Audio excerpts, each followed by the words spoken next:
Hello. Ernakulam saint Rita സ്കൂളില് ഹിജാബ് ധരിച്ചതിനെ ചൊല്ലി അതുമായി ബന്ധപ്പെട്ട് സ്കൂള് 2 ദിവസം അടച്ചിട്ടിരിക്കുകയാണ്. എന്താ കഥ അല്ലേ? സ്കൂളിൽ ഓരോ പ്രോട്ടോകോൾ ഉണ്ട്. ആ പ്രോട്ടോകോൾ വെച്ചിട്ടാണ് സ്കൂൾ പ്രവർത്തിക്കുകയുള്ളൂ. അത് ഒരു മതത്തിനോ അല്ലെങ്കിൽ ആ ഒരു മതത്തിൽ വിശ്വസിക്കുന്ന ഒരു കുട്ടിക്കോ വേണ്ടി ആ പ്രോട്ടോകോൾ മാറ്റേണ്ട കാര്യമില്ല.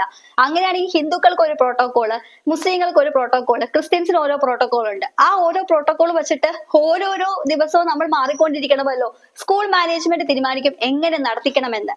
അത് വെച്ചിട്ടാണ് അവര് പ്രവർത്തിക്കുകയുള്ളൂ. അല്ലാതെ ഒരു കുട്ടിയുടെ ഇഷ്ടത്തിനനുസരിച്ച് അല്ല അവിടെ കാര്യങ്ങൾ നടക്കുന്നത്. അപ്പോൾ എനിക്കൊരു സംശയം, നീറ്റ് പരീക്ഷയിൽ ഇവർ ഈ ഹിജാബ് മാറ്റിയിട്ടല്ലേ എക്സാം എഴുതിയേ, അതോ ഇനി ഇവര് നീറ്റ് പരീക്ഷ ബോയ്ക്കോട്ട് ചെയ്തോ? അല്ല, അറിയാൻ പാടാണ് ചോദിക്കുകയാണ്. ആ കുട്ടി അവിടുത്തെ 8ാം ക്ലാസ് വിദ്യാർത്ഥിനിയാണ്. ആദ്യം ഈ കുട്ടി ഹിജാബ് ധരിച്ച് വന്നപ്പോൾ ഇവിടുത്തെ പ്രോട്ടോകോൾ അനുസരിച്ച് ഇത് പറ്റില്ല എന്ന് പറഞ്ഞപ്പോൾ ആ കുട്ടി മര്യാദയ്ക്ക് വസ്ത്രം ധരിച്ച് വന്നത്, അതായത് യൂണിഫോമിൽ തന്നെ വന്നൊരു കുട്ടിയാണ്. അത് കഴിഞ്ഞിട്ടാണ് പിന്നെയും ഈ കുട്ടി ഹിജാബ് ധരിച്ച് വരാൻ തുടങ്ങിയത്. അത് കഴിഞ്ഞപ്പോ എന്താ ഉണ്ടായേ? ഇത് ഇവിടെ പറ്റില്ല എന്ന് പറഞ്ഞപ്പോൾ ആ കുട്ടിയുടെ പാരന്റ്സിനോട് വിവരം അറിയിച്ചു. അപ്പോൾ പാരന്റ്സ് പറഞ്ഞ എന്താണ്, ഇന്ത്യയില് ഏത് മതത്തിൽ വിശ്വസിക്കാനും അവർ അവകാശമുണ്ട്. അതുകൊണ്ട് തന്നെ മതത്തിന്റെ രീതിയിൽ വസ്ത്രം ധരിക്കാനും അവർക്ക് അവകാശമുണ്ട് എന്നാണ് അവർ ഊന്നി പറഞ്ഞത്.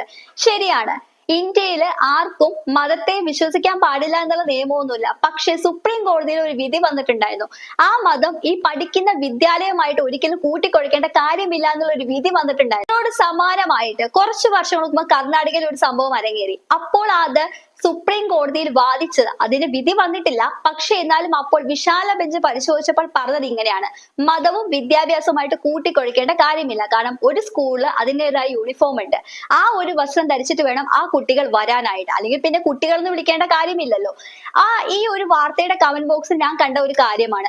അപ്പോൾ ഇവിടുത്തെ കന്യാസ്ത്രീ ശിരോവസ്ത്രം ധരിച്ചാണല്ലോ വന്നിരിക്കുന്നത്, അവർക്ക് എന്താ മാറ്റേണ്ടതെന്നാണ്. എന്ത് ന്യായമാണ്? അപ്പോൾ നമ്മളൊക്കെ പഠിച്ചുകൊണ്ടിരുന്ന സമയത്ത് ടീച്ചർമാര് സാരി ഉടുത്തിട്ടാണ് വന്നിരുന്നത് എന്ന് വെച്ചിട്ട് കുട്ടികളെല്ലാം സാരി ഉടുത്തിട്ടാണോ നമ്മളൊക്കെ സ്കൂളിൽ പോയി പഠിച്ചിരുന്നേ?